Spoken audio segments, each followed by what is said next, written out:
జగన్మోహన్ రెడ్డి గారి ఆదేశాల మేరకు ప్రజలందరినీ కూడా చైతన్యపరిచి గడప గడపకు వెళ్లి ఈ జీవో 590 వల్ల పేద విద్యార్థులు భవిష్యత్తులో కోట్లాది రూపాయలు పెట్టి మెడికల్ సీట్లు కొనలేని పరిస్థితి వస్తుంది. పేద ప్రజలు నాణ్యమైన వైద్యాన్ని అందుకోలేకపోతారు. కాబట్టి ఏం చేద్దామని అడిగితే ఈ ప్రభుత్వ దోపిడీని వ్యతిరేకిస్తూ ప్రజా ఉద్యమం చేయాలని ఈరోజు ప్రజలు కోరటం, ఆ ప్రజల మద్దతుతో వాళ్ళ సంఘీభావంతో ఈరోజు మేమంతా కూడా రాష్ట్ర వ్యాప్తంగా 175 నియోజకవర్గాల్లో ప్రభుత్వ మెడికల్ కాలేజీల్ని ప్రైవేటీకరించడాన్ని వ్యతిరేకిస్తూ ఉద్యమం చేయటం కల్లారా చూస్తున్నారు.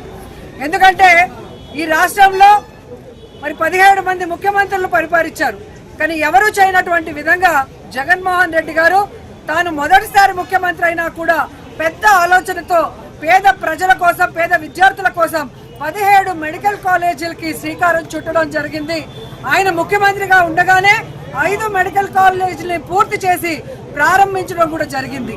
ఆయన ముఖ్యమంత్రిగా ఎన్నికలు ఓడిపోయే సమయానికి మరో 2 మెడికల్ కాలేజీలు కూడా పూర్తి చేస్తే ఒకటిని మాత్రమే ఈ కూటమి ప్రభుత్వం ప్రారంభించి పులివెందుల్లో ఉన్న మెడికల్ కాలేజీని కక్ష సాధింపు చర్యగా మరి ప్రభుత్వం ఏదైతే కేంద్ర ప్రభుత్వం ఇచ్చిన సీట్లను కూడా క్యాన్సిల్ చేసి దాన్ని ప్రారంభించకపోవడం అనేది దురదృష్టకరం.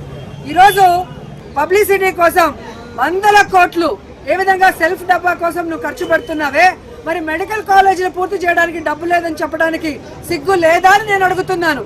ఈరోజు స్పెషల్ ఫ్లైట్ల కోసం నువ్వు, పవన్ కళ్యాణ్, లోకేష్ విచ్చలవిడిగా ప్రజల డబ్బుని కోట్లాది రూపాయలు ఖర్చు పెడుతున్నావే, మరి ప్రజా వైద్యం కోసం ప్రజలకి, పేదవాడికి మరి మెడికల్ సీట్స్ కోసం ఉపయోగపడే ప్రభుత్వ మెడికల్ కాలేజీల్ని ప్రైవేటీకరిస్తున్నావే కట్టకుండా, దీనికి సిగ్గు లేదా అని నేను అడుగుతున్నాను.